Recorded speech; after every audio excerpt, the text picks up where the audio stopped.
My name is Carla Caldwell. I am a nurse, health coach, and a communication expert. And I'm super excited to share a skill that will change everything for your own healing and for the healing of the patients and staff, healthcare staff that you serve. So, this skill comes from motivational interviewing. And I want to give credit to Rollnick, Miller, and Butler. Their book, Motivational Interviewing in Healthcare, is excellent.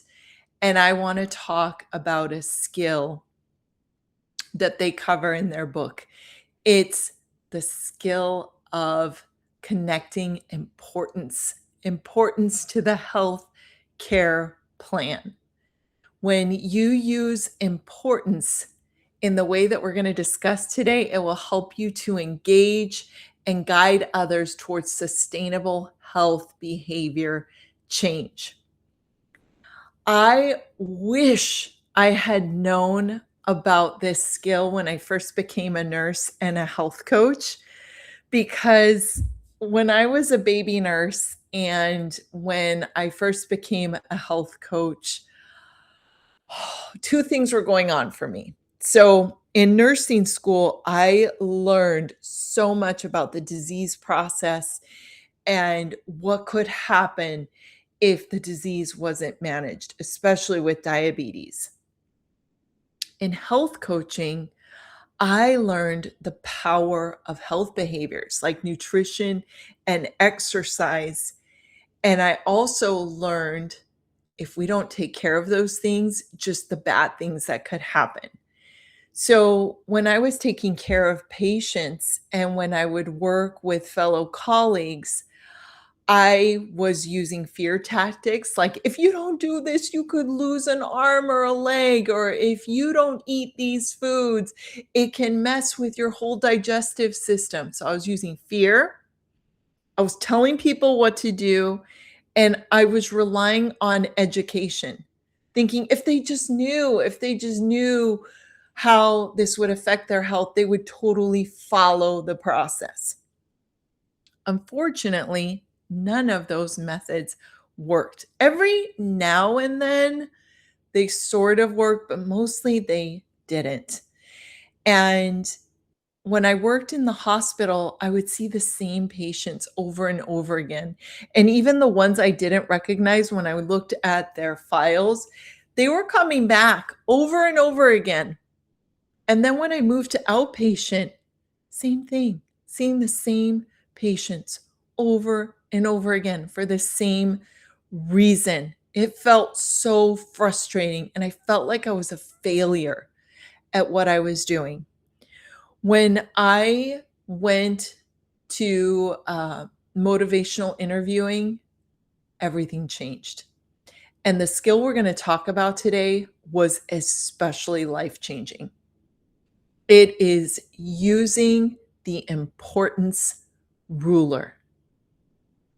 So before telling and scaring and educating, working with patients and healthcare staff on drawing out, is this even important to you? How important is it? And from there, having a meaningful discussion regarding why changing might be important based on what the patient and staff feel is important. Wow, this was so huge, because up until then, I was using my importance, what I thought was important. And I'm not sure why I thought that would help. I think mostly because in nursing school, I didn't think or learn about health behavior change. But when I think of it as a human being, I change when I want to change. So that's the first thing I want you to think about is when you make changes in your own life, especially changes that are difficult to make, are you making them because they're important to you, or are you making them because they're important to someone else? And I bet most of the time it's because it's important to you. So, using the importance scale, it's so simple. All it is asking someone on a scale of 0 to 10, how important is it that you make this change? Or how important is whatever that's happening in health, this medication, this procedure, this nutrition, exercise? You fill in the blank. And then the person you're serving, answers how important it is. And from there, you use certain questions to explore. Okay, if you are thinking, "Oh my gosh, I I need something to write with, and how am I going to remember all of this?" I've got you covered. I created this worksheet. And the worksheets I create are always functional and practical. I'm creating what I want to utilize, what I find helpful. And I also base it on the thousands of healthcare staff I have served and what I have found is most helpful to them. Okay, so I made a worksheet. Don't worry, relax, just listen. So you have questions that you're going to explore. Whatever number the person gives you, doesn't matter. There's no right or wrong. And from there, you can ask questions like, why did you pick that number and not a lower number? I love that question because it gets the patient or healthcare staff member to, in their own words, talk about why it is a little important or a lot important. In their own words, it's not you, it's them.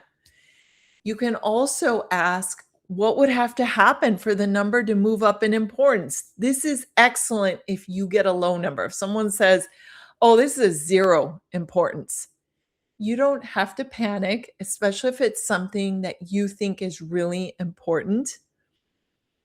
You can just ask, what would have to happen? This will give you such good information because the patient or staff member that you are working with will reveal either potential education that you might give that's relevant, or you might find out some really powerful information about something else that they could work on that will benefit their health. Other questions you might want to explore. What matters most to you? I think that question is extremely important in every situation. In fact, from this moment forward, if you don't know what matters most to the person that you are working with, start with that question. That is absolute gem, priceless information, because what matters most to someone, when you connect it to their healthcare plan, they're more likely to follow through. Another good question is, why do you want your health? That will help you. And if you succeed with this health behavior change, how would that benefit what matters most to you? So, those are really good questions to explore. Now, I want to start with you because what I have learned with health behavior change and preventing 75% of the disease that we are seeing in our healthcare system is completely preventable. The challenge is that we were trained in a find it, fix it model. And we ourselves are also being taken care of in a find it, fix it model. So we're not accustomed to the skills needed for health behavior change, which is what we need with the bulk of the disease that we are facing in healthcare. Most of it is preventable based on what we do, think, and say. So we must become experts at health behavior change. And the best way I know to master this skill set is to use it on yourself. When you utilize these skills to health coach yourself, you will see the power and the magnitude of the reach of these skills. You'll see it at a personal level. And that will help you to become a better coach for the patients and healthcare staff you serve. So, we're going to start with you because this is a dual process. We're going to start with you, and then we're going to move to the patients or healthcare staff you serve. Okay, so before you can guide someone else through the importance conversation, you need to know what it feels like from the inside. We're going to start with you. Okay, think of a health behavior change that you are working on right now. I'm going to give you a moment to think of a health behavior change that you are working on. So, anything that you're working to improve on your health, whether it's sleep, stress management, nutrition, exercise, anything else that you can think of. Okay. When you have it, please write it down. And I hope you're using the worksheet. Oh my gosh, it's so good. Okay, so you're going to write it down. And now I'm going to ask you, so regarding this health behavior change that you just thought of and you just wrote down, how important is it for you to make this change on a scale of 0 to 10? 0 being not important at all, to 10 being the most important ever. Okay, when you have your number, use the worksheet to consider, why did you pick that number and not a lower number? Why did you pick that number and not a lower number?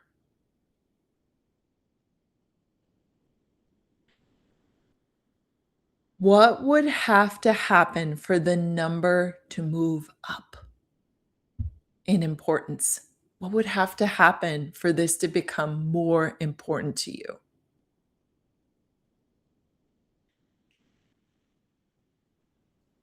And notice that if your answer requires education, you might consider spending some time looking that up.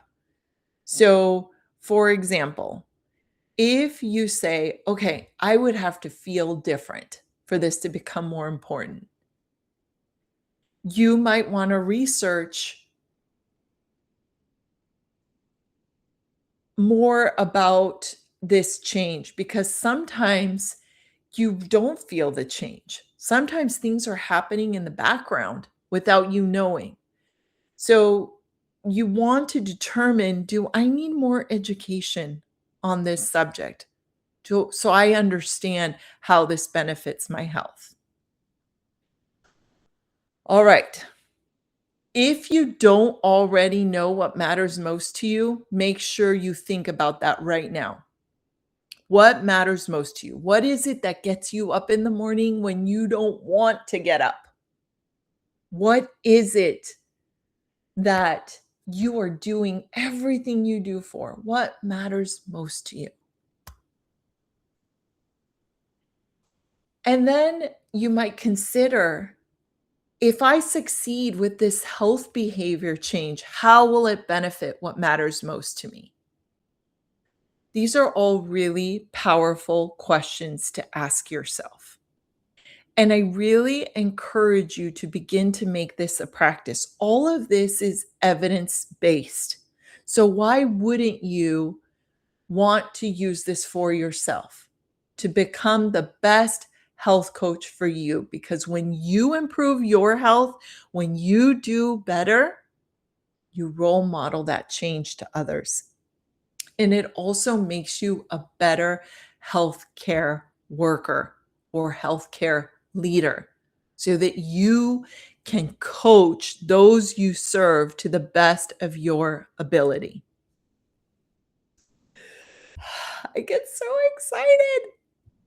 Now, on the worksheet, it goes over what surprised you. I really want to encourage you to fill this out.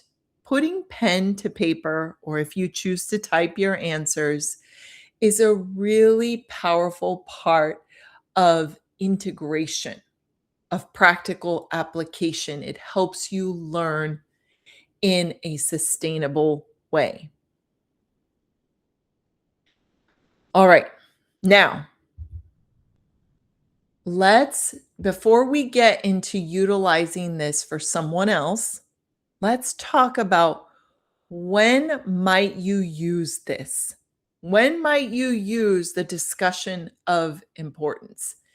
Importance is a flexible tool. It serves different purposes depending on where you are in the conversation and what the person in front of you needs. That's the focus.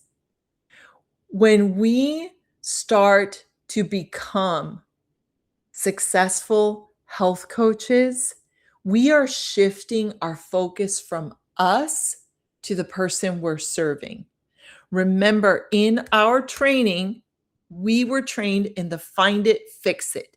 We are excellent at treating emergencies and very specific disease processes, and also finding the surface solution. So sometimes it's masking the symptoms. What we were not trained in, most of us were not trained in getting to the root of the problem. We were not trained in preventing and managing chronic disease in a successful way. This requires being good at health behavior change, at health coaching others.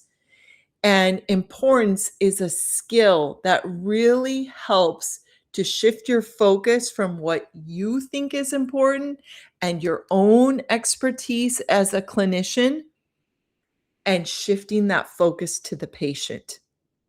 They are the experts of themselves. They have the will to change. Their motivation is needed. So we must focus on them, not us. And importance is a wonderful tool.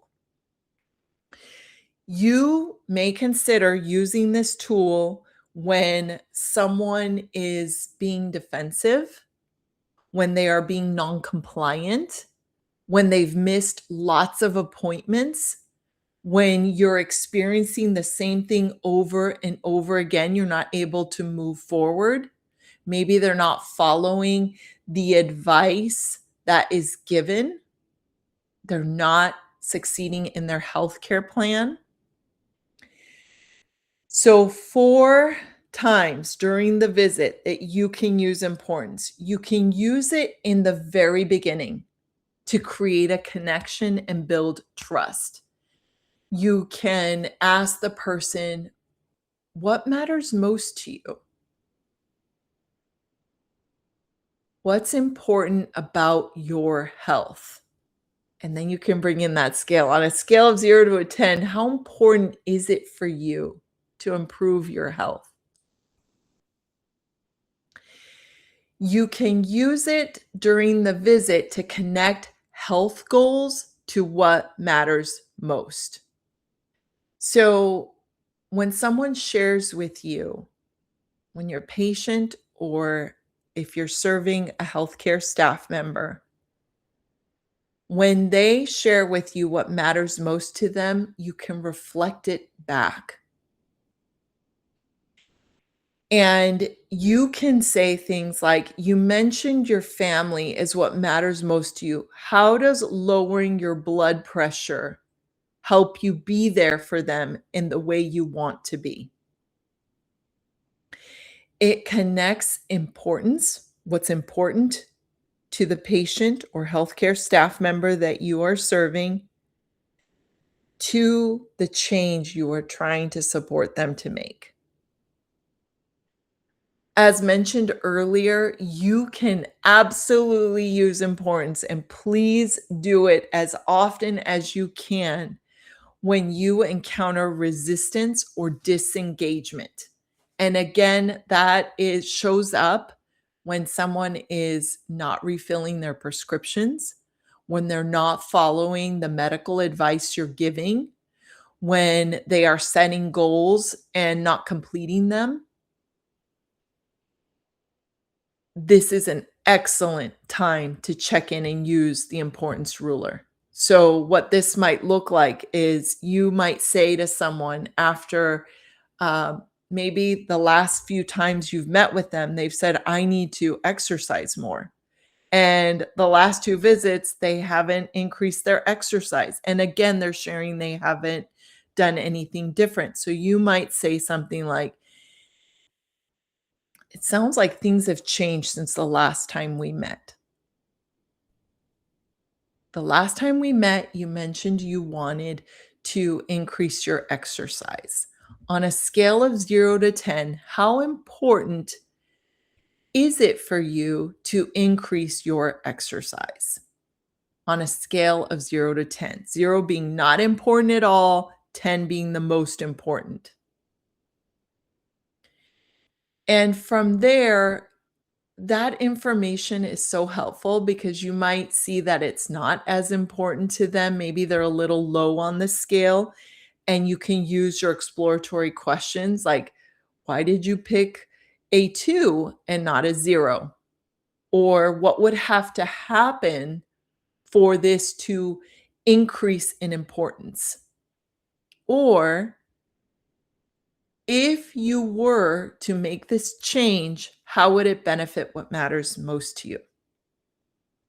All right, so all of this is in the worksheet, and all of the examples are there. And also, what I'm really excited about is I give two scenarios that you can practice with.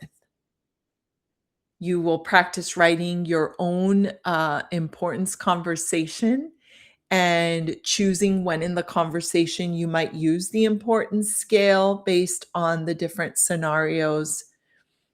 I really hope that I have piqued your interest into using importance.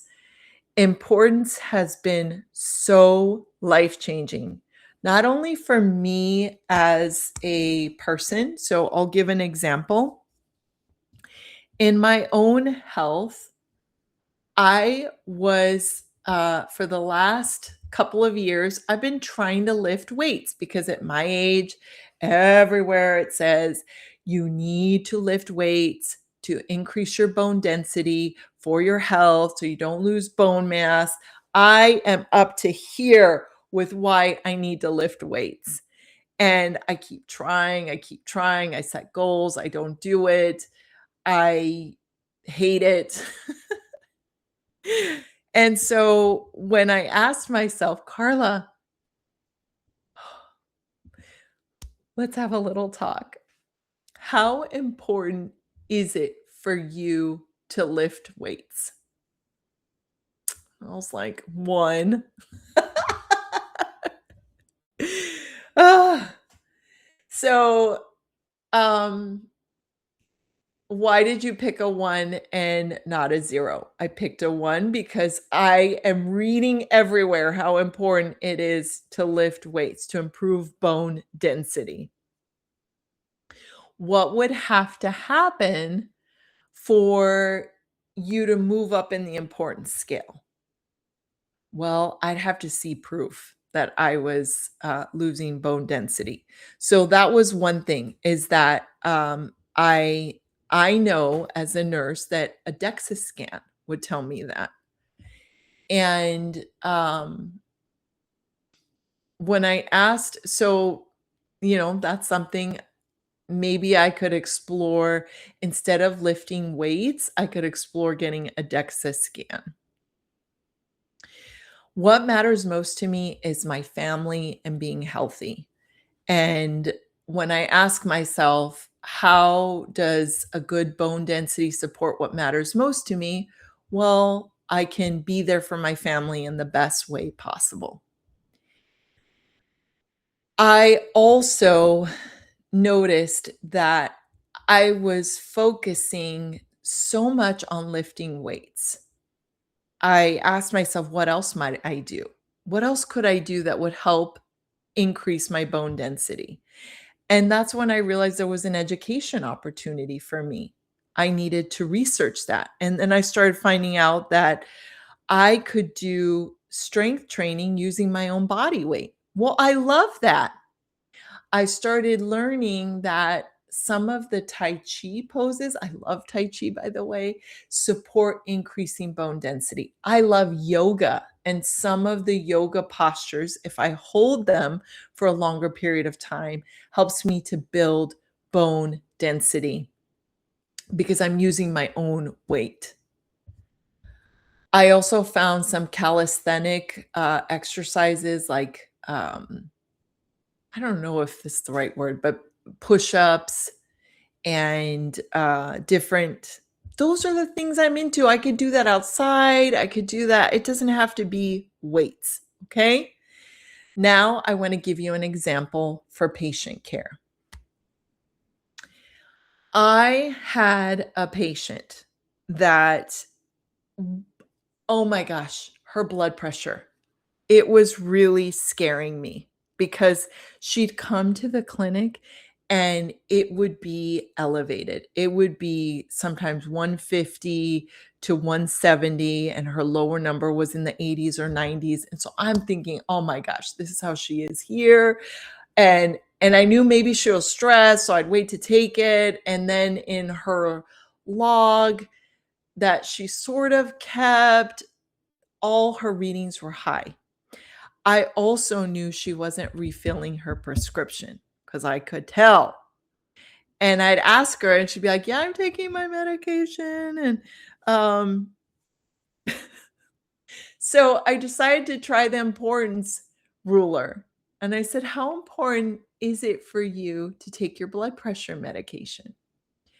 And she was a 3. Okay. So why are you a 3 and not a 1?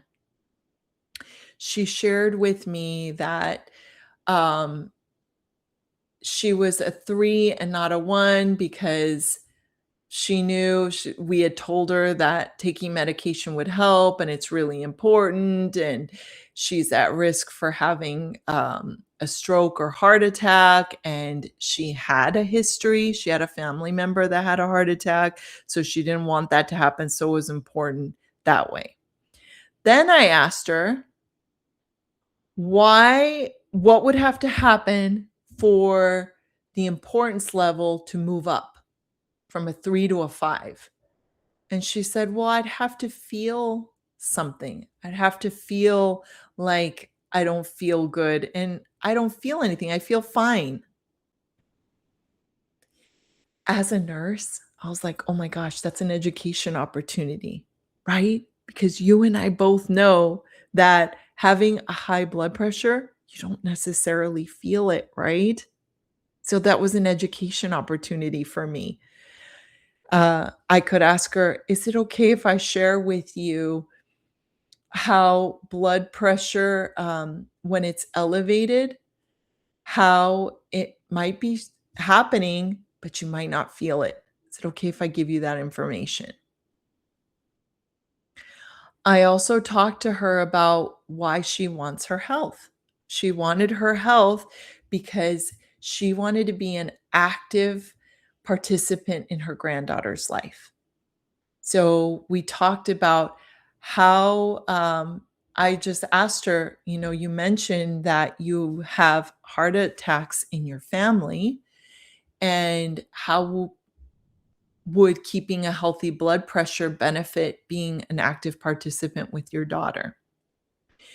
So, in the end, it was very helpful to learn why she wasn't placing an importance on medication.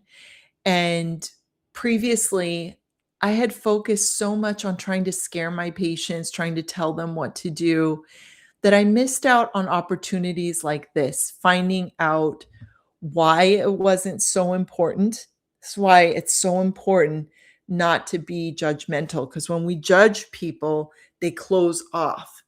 When we are open and non judgmental, which I think this skill really helps us to do, we're able to gather information that's relevant, that shows us what education we might give. We also take into account our patient, what matters most to them. We connect it to the healthcare plan because we need their motivation.